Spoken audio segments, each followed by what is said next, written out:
Hello everyone. So this is neat practice question from class 11 और laws of motion chapter से. तो चलो देखते हैं.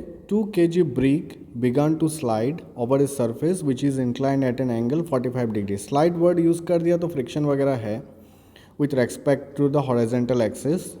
तो चलो एक बार इसका inclined surface में फिगर बनाते हैं.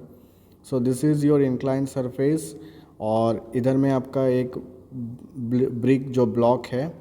तो फोर्स क्या क्या एक्ट होगा. ये एम जी आपका vertically downward right. So this is theta. तो इधर ये क्या हो जाएगा, ये आपका थीटा रहेगा राइट. तो ये पार्ट कौन सा हो जाएगा, M G sine theta right.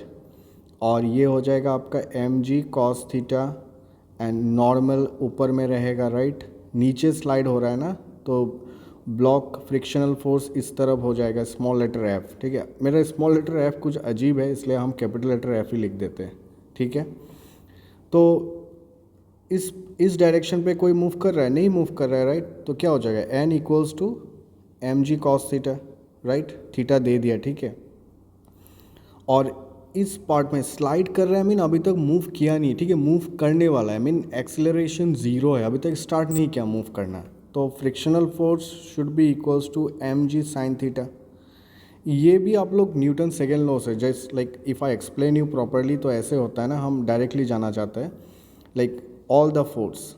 तो ऑल द फोर्स क्या होगा, F minus M G sine theta right. ऐसे लिखते हैं ना, एम इंटू ए, एक्सलरेशन है नहीं तो ज़ीरो हो गया.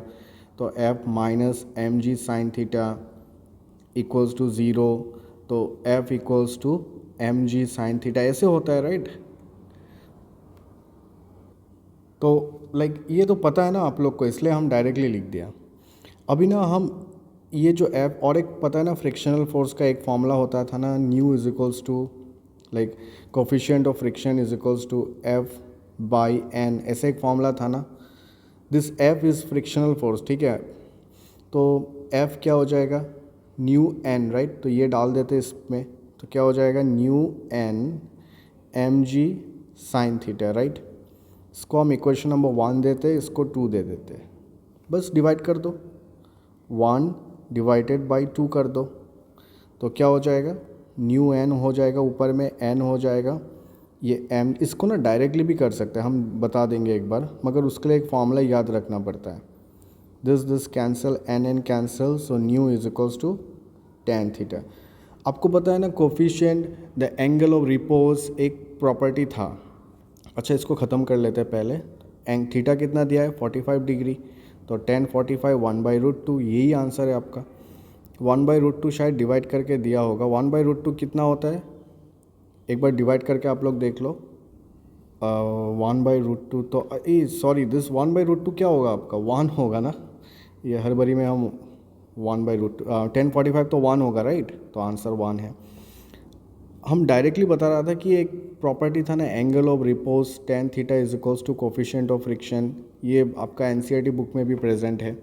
तो डायरेक्टली भी यूज़ कर सकता है. जब object began to slide, mean just sliding started, mean देखो ये पूरा जब स्लाइड करेगा तब तो कोफिशिएंट काइनेटिक फ्रिक्शन आ जाएगा राइट. अभी स्लाइड किया नहीं, मीन एक्सेलरेशन ज़ीरो है. Anyway, I hope this helped you. Yes, thank you everyone.